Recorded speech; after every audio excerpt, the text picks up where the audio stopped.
اصول تفسیر میں ایک اصول یہ ہے قرآن مجید کو مثانی ربط میں سمجھنا، یعنی آپ نے قرآن کی کسی آیت سے جو بات سمجھی ہے وہ کسی دوسری آیت کے خلاف نہ ہو۔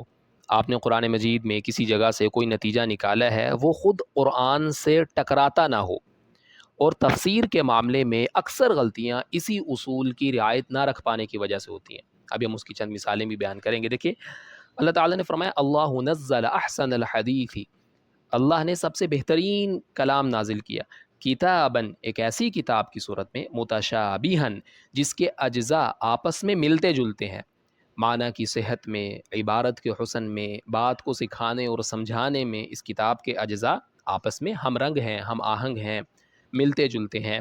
مثانیہ، اور جس میں مضامین دہرائے گئے ہیں، نصیحت، طرز نصیحت، واقعات، امر اور نہیں، وعدہ اور وعید، سب چیزیں دہرائی گئی ہیں۔ ایک بات یہاں اس انداز میں ہے، دوسری جگہ دوسرے انداز میں ہے، کسی اور جگہ مختلف انداز میں ہے، تو وہ ساری جگہیں آپ کے سامنے ہونی چاہیے، نہ کہ آپ ایک جگہ سے کوئی نتیجہ نکال کر بیٹھ جائیں اور باقی آپ نے قرآن مجید میں وہ بات کہاں پر کس انداز میں کی گئی ہے وہ نہ دیکھا ہو، تو اس طرح تو نتیجہ درست نہیں نکلے گا نا۔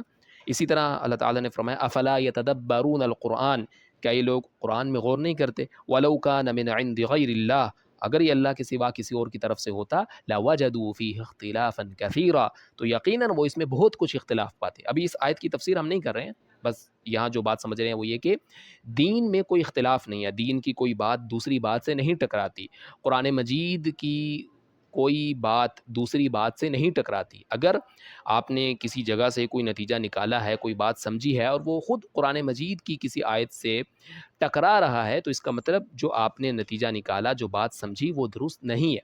اب ہم اس کی چند مثالیں دیکھتے ہیں۔ دیکھیے سورہ توبہ سے پہلے تسمیہ یعنی بسم اللہ الرحمن الرحیم نہیں ہے۔ اب بعض لوگوں نے سمجھ لیا کہ اس صورت میں چونکہ مشرکین اور اہل کتاب پر عذاب اور سختی کا ذکر ہے، اس لیے شروع میں بسم اللہ نہیں ہے، کیونکہ لفظ رحمان اور لفظ عذاب کا جوڑ نہیں بنتا نا۔ یہ بعض لوگوں نے ایک نتیجہ نکالا، ایک بات سمجھی کہ سورہ توبہ کے شروع میں بسم اللہ نہیں ہے، تو اس کی یہ وجہ ہے، ٹھیک ہے، اب یہ نتیجہ نکال لیا، یہ بات سمجھ لی، لیکن یہ جو نتیجہ نکالا ہے، یہ جو بات سمجھی ہے، یہ خود قرآن مجید سے ٹکراتی ہے۔ اب وہ کیسے؟ دیکھیے قرآن مجید میں ہی بسم اللہ الرحمن الرحیم، ویل للمطففین، اللہ کے نام سے جو بے انتہا مہربان، ہمیشہ سے رحم کرنے والا ہے۔ تباہی، بربادی، خرابی، عذاب، جہنم کی ایک خاص وادی ہے ڈنڈی مارنے والوں کے لیے، ان لوگوں کے لیے جو دوسروں کے حق میں کمی کرنے والے ہیں۔ اب یہاں پر بسم اللہ الرحمن الرحیم ہے، اور پہلی آیت کیا ہے سورت کی؟ ویل للمطففین۔ اب ویل کا ترجمہ آپ کچھ بھی کر لیں، تباہی، بربادی، خرابی، عذاب یا جہنم کی خاص وادی، کچھ بھی ترجمہ کر لیں، تو اب بسم اللہ موجود ہے اور پہلی آیت ہی کیا ہے؟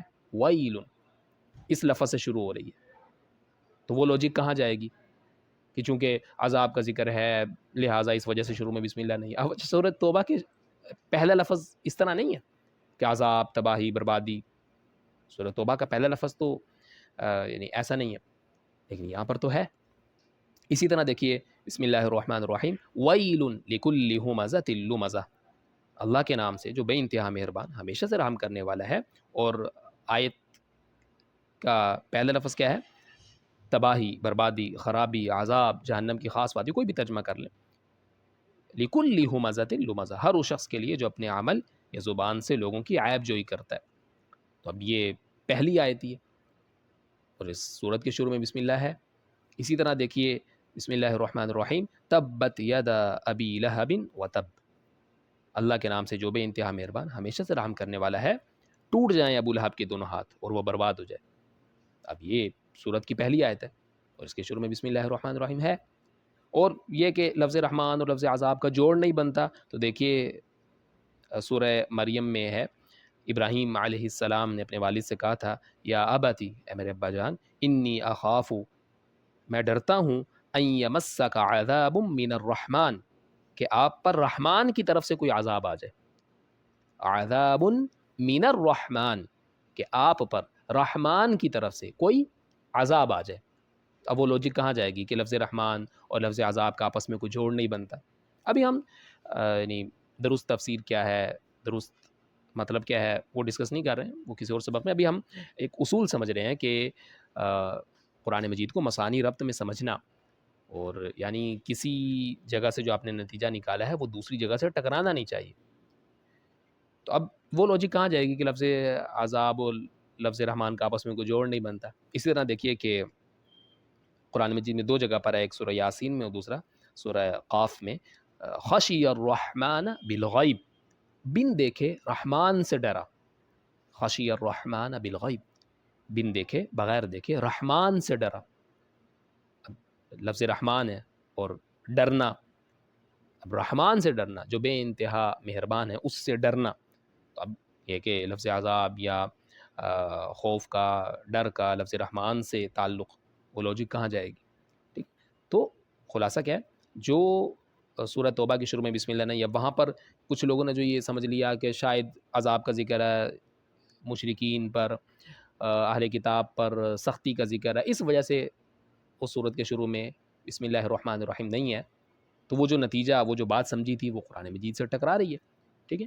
اور ایک اور وجہ بیان کی جاتی ہے کہ صحابہ کو پتہ نہیں چلا سورہ انفال اور سورہ توبہ ایک ہی صورت ہیں، یہ دو الگ الگ صورتیں ہیں. یہ تو اس سے بھی زیادہ گئی گزری وجہ ہے نا. صحابہ کو پتہ نہیں چلا اور آپ کو پتہ چل گیا کہ قرآن مجید میں 114 صورتیں ہیں. آپ اپنے بچوں کو سکھاتے ہیں بچپن سے کہ قرآن مجید میں 114 صورتیں ہیں، یعنی آپ سورہ انفال کو الگ صورت کاؤنٹ کرتے ہیں، سورہ توبہ کو الگ صورت کاؤنٹ کرتے ہیں. آپ اپنے بچوں کو یہ سکھا رہے ہیں اور صحابہ کو پتہ نہیں چلا کہ سورہ انفال اور سورہ توبہ الگ الگ صورتیں ہیں یا ایک ہی صورت ہے. تو اس سے بھی گئی گزری وجہ نا.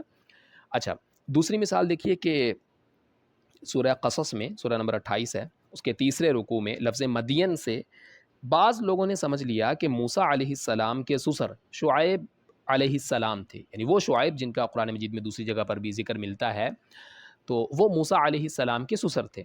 یہ لفظ مدین سے بعض لوگوں نے سمجھ لیا اور آپ اس رکوع کی تفسیر میں دیکھ سکتے ہیں. لیکن یہ بات خود قرآن مجید سے ٹکراتی ہے. وہ کیسے؟ دیکھیے، اللہ تعالیٰ نے سورہ اعراف میں سورہ نمبر 7 میں نوح علیہ السلام اور ان کی قوم کا تذکرہ کیا، ہود علیہ السلام اور ان کی قوم کا تذکرہ کیا ایک پورے رکوع میں. پھر اگلے رکوع میں صالح علیہ السلام اور ان کی قوم کا تذکرہ، پھر لوط علیہ السلام اور ان کی قوم کا تذکرہ، پھر شعیب علیہ السلام اور ان کی قوم کا تذکرہ. اچھا، ان تمام انبیاء اور قوموں کا تذکرہ کرنے کے بعد آگے چل کر اللہ تعالیٰ نے فرمایا ثم بعثنا من بعدهم موسیٰ بآیاتنا الى فرعون وملئه. پھر ان سب یعنی نوح، پیچھے ان کا ذکر ہو چکا ہے نا ابھی ریسنٹلی، نوح علیہ السلام، ہود علیہ السلام، صالح علیہ السلام، لوط علیہ السلام، شعیب علیہ السلام. ثم بعثنا من بعدهم موسیٰ بآیاتنا، پھر ان سب کے بعد موسیٰ کو اپنی نشانیوں کے ساتھ فرعون اور اس کے سرداروں کے پاس بھیجا.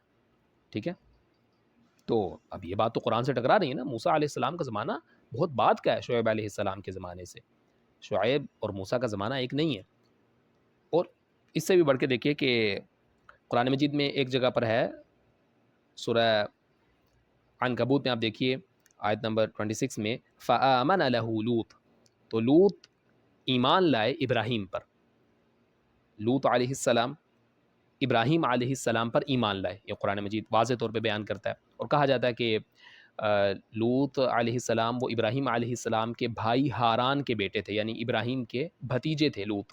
ٹھیک ہے. اچھا، یہ بات ہو گئی. اب دوسری جگہ سورہ ہود میں اللہ تعالیٰ کا فرمان ہے کہ یعنی وہ شعیب علیہ السلام نے اپنی قوم سے کہا تھا وَمَا قَوْمُ لُوطٍ مِّنْكُمْ بِبَعِيدٍ، اور شعیب نے اپنی قوم سے کہا کہ لوط کی قوم تو تم سے کچھ زیادہ دور بھی نہیں ہے. شعیب علیہ السلام اپنی قوم سے کہہ رہے ہیں وَمَا قَوْمُ لُوطٍ مِّنْكُمْ بِبَعِيدٍ، کہ لوط کی قوم تو تم سے کچھ زیادہ دور بھی نہیں ہے. اور لوط کا زمانہ کون سا ہے؟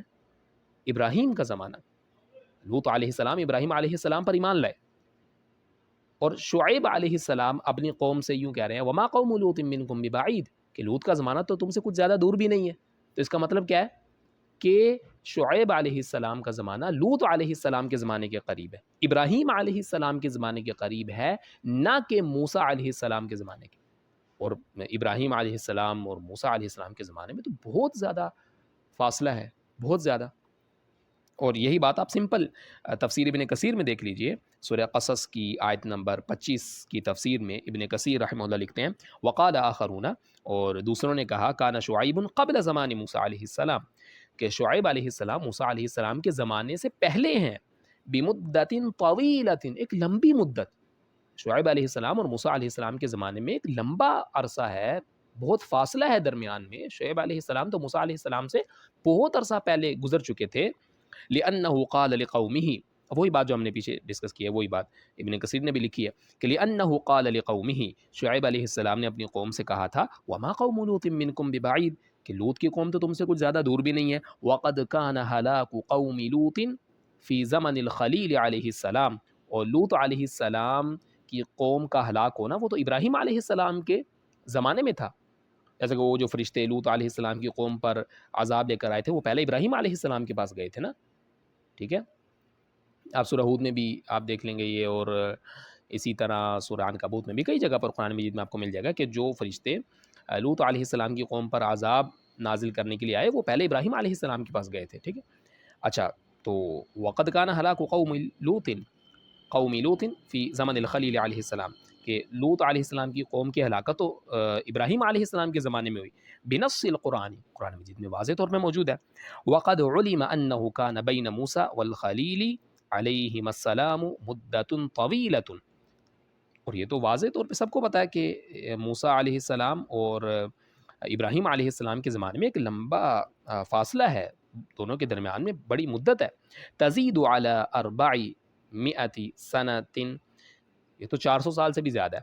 یہ ابن کثیر لکھ رہے ہیں، ویسے اس سے بھی بہت زیادہ ہے. اچھا، کما ذکرہ غیر واحد، جیسا کہ بہت سے لوگوں نے ذکر کیا، آپ تاریخ کی کوئی بھی کتاب دیکھ لیں. وما قیل، اور یہ جو کہا گیا نا ان شعیبا عاش مدتا طویلتا انما هو واللہ اعلم احتراز من هذا الاشکال، کہ شعیب علیہ السلام کی عمر بہت زیادہ تھی، اللہ بہتر جانتا ہے، لیکن یہ اس اشکال کو دور کرنے کے لیے کہا گیا. بعض لوگوں نے ایک بات بنا لی کہ شعیب علیہ السلام کی عمر بہت زیادہ تھی. یہ کہنے کی ضرورت کیا پیش آئی؟ یہ کیوں کہنا پڑا ان کو؟ وہ اعتراض آ رہا تھا نا، یہی اعتراض کہ شعیب کا زمانہ تو قرآن بتاتا ہے ابراہیم کے زمانے کے قریب ہے، اور ابراہیم اور موسیٰ کے زمانے میں تو بہت صدیوں کا فاصلہ ہے. تو یہ کسی نے کہہ دیا کہ شعیب کی عمر بہت لمبی تھی. یہ بات کرنی پڑی اس اعتراض کو دور کرنے کے لیے. بہرحال ثم من المقوی، اور پھر ایک مضبوط دلیل لکونہ لیس بشعیب، کہ موسیٰ علیہ السلام کے سسر شعیب علیہ السلام نہیں تھے، وہ شعیب نہیں تھے. انہ لو کان ایاہ، اگر وہ شعیب علیہ السلام ہوتے، لاوشک ان ینص علی اسمہ فی القرآن یہاں ہونا، تو یہاں پر بھی جہاں پر وہ موسیٰ اور ان کے سسر کی بات چل رہی ہے تو قرآن مجید شعیب کا نام لے لیتا، اللہ تعالیٰ شعیب علیہ السلام کا نام ذکر کر دیتا. باقی بھی تو قرآن مجید میں کئی جگہ پر شعیب علیہ السلام کا نام آیا نا. وما جاء فی بعض الاحادیث من التصریح بذکرہ فی قصۃ موسیٰ، اور بعض احادیث میں جو شعیب کا نام آ گیا موسیٰ علیہ السلام کے قصے میں، یہاں پر لفظ شعیب آ گیا، یہ نام آ گیا، تو لم یصح اسنادہ کما سنذکرہ قریبا انشاءاللہ، تو ان کی سند صحیح نہیں ہے، ان روایات کی سند صحیح نہیں ہے، جیسا کہ ہم قریب ذکر کریں گے انشاءاللہ. تو یہ ابن کثیر نے بھی واضح طور پہ لکھا ہے، اور دلیل وہی جو ہم پیچھے ذکر کر چکے ہیں. تو سمپل آپ ابن کثیر دیکھ لیں، انہوں نے بھی یہی بات کیا کہ یہ بات تو قرآن مجید سے ٹکراتی ہے. لیکن خود قرآن مجید ہی کی تفسیر میں سورہ قصص کے اس رکوع کی تفسیر میں لکھ دی کئی لوگوں نے کہ موسیٰ کے سسر شعیب علیہ السلام تھے، حالانکہ 2 جگہ پر قرآن مجید سے ہی پتہ چلتا ہے کہ وہ تو بڑا فاصلہ ہے دونوں کے درمیان میں. تو یہ بات خود قرآن سے ٹکراتی ہے. لیکن ہم یہ نہیں کہہ رہے کہ یعنی جان بوجھ کے یہ کہا ان لوگوں نے، غلطی ہو جاتی ہے، انسان ہے. تو اسی طرح تیسری مثال دیکھیے کہ سورہ تکویر سورہ نمبر 81 کی آخری آیت نمبر 29 سے بعض لوگوں نے یہ سمجھ لیا کہ کوئی کچھ چاہ بھی نہیں سکتا جب تک اللہ نہ چاہے، وہ ہے نا وما تشاؤون الا ان یشاء اللہ، تم کچھ چاہ بھی نہیں سکتے جب تک اللہ نہ چاہے. یہ ترجمہ کر دیا نا، یہ ترجمہ ہی غلط ہے، ٹھیک ہے، لیکن یہ ترجمہ کر دیا اکثر اردو ترجمہ کرنے والوں نے. اور کیا مطلب ہے اس کا؟ کہ تم کچھ چاہ بھی نہیں سکتے جب تک اللہ نہ چاہے، یعنی ارادہ بھی ہمارے اختیار میں نہیں ہے، ہمارے اختیار میں ارادہ بھی نہیں ہے. تو پھر بھائی ثواب اور عذاب کا کیا مطلب ہے؟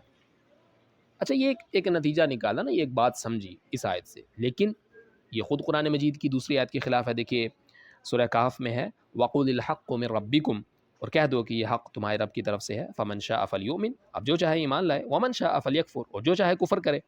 انا اعتدنا للظالمین نارا، البتہ یاد رکھو کہ بے شک ہم نے ظالموں کے لیے آگ تیار کر رکھی ہے، یعنی جو جانتے بوجھتے ہوئے حق کا انکار کرنے والے ہیں ان کے لیے آخرت میں عذاب تیار کر رکھا ہے، آگ۔ اب یہاں پر ہے فمن شاء فلیؤمن ومن شاء فلیکفر، جو چاہے ایمان لائے اور جو چاہے کفر کرے۔ اب آپ سورہ تکویر کی آخری آیت سے کیا سمجھ رہے ہیں؟ اس کی تفسیر میں کیا لکھ رہے ہیں کہ کوئی کچھ چاہ بھی نہیں سکتا جب تک اللہ نہ چاہے، کوئی بھی کچھ بھی چاہ بھی نہیں سکتا جب تک اللہ نہ چاہے۔ لیکن سورہ کہف کی آیت کیا کہہ رہی ہے؟ فمن شاء فلیؤمن ومن شاء فلیکفر، جو چاہے ایمان لائے جو چاہے کفر کرے، ٹھیک ہے؟ تو اب یہ وہ جو بات سورہ تکویر کی آخری آیت کی تفسیر میں موجود ہے وہی آیت سے ٹکرا رہی ہے نا۔ تو دیکھیے یہ اصول بہت ضروری ہے، اہم اصول ہے کہ اس کو مد نظر رکھا جائے۔ اور ایسے نہیں ہوتا ہے کہ آپ نے ایک آیت پڑھی، آپ نے گرامر سے ترجمہ کرنا سیکھ لیا، لغت سے، یعنی ٹھیک ہے آپ پڑھیں سمجھیں، لیکن قرآن مجید کو بار بار پڑھا جاتا ہے۔ آپ نے کوئی نتیجہ نکالا، کوئی بات سمجھی، آپ پورا قرآن کئی دفعہ پڑھیں کہ جو بات آپ نے سمجھی ہے وہ قرآن کی کسی دوسری آیت کے خلاف تو نہیں ہے، آپ کہیں کچھ مس تو نہیں کر رہے ہیں۔ قرآن مجید کو مثانی ربط میں سمجھنا، یہ ساری زندگی پڑھنے کی کتاب ہے، ایسا نہیں ہے ایک دفعہ آپ نے پڑھ لی بس ٹھیک ہے پورا قرآن آپ نے سمجھ لیا، ایسا نہیں ہوتا ہے۔ ہر مرتبہ پڑھنے سے بہت کچھ سیکھنے کو ملتا ہے، بار بار پڑھیں۔ ایک مرتبہ پڑھ کے آپ نے پوری تفسیر سمجھ لی، ایسا نہیں ہو سکتا۔ قرآن کو مثانی ربط میں سمجھنا یعنی آپ نے کسی آیت سے جو بات سمجھی ہے وہ کسی دوسری آیت کے خلاف نہ ہو، قرآن مجید کو بار بار پڑھنا ہوتا ہے، بار بار، تاکہ آپ سے تفسیر میں غلطیاں نہ ہوں۔